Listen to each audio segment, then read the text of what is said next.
فراخ محشية ومتحمرة ومتقمرة من غير سلق ولا تحمير ولا غلبة كتير، ومستحيل تفرقع منكم. ده أحلى طبق تعملوه في عزومات رمضان. أول حاجة هكرمل البصلة في شوية من السمنة البلدي مع معلقة صغيرة من السكر عشان تاخد لون حلو، وبعد كده هنزل عليها بكبد الفراخ متقطعة كده صغير، وهبهرها بالملح والفلفل وبهارات الوصفة اللي هكتبها لكم تحت الفيديو. بفضل أقلب فيها لحد ما تاخد لون حلو، وكمان ريحة البهارات تطلع. هحط كوباية من الرز المصري، كوباية واحدة هتحشي الفرختين ومش هتزيد ولا رزاية، وانزل عليه بالمية واغطيه واسيبه يتفلفل نص سوا.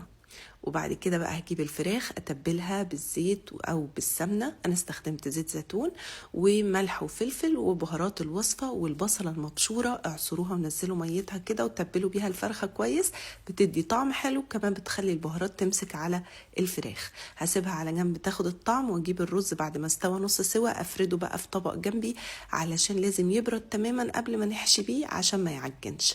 وبعدين هبدا احشي الفراخ من جوه وتحت الجلد، واحشوا شوية حلوين كده تحت الجلد، ما تكتروش عشان ما يفرقعش منكم.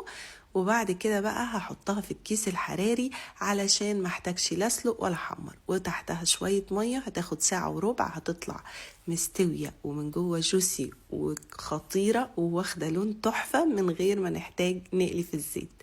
وبس كده.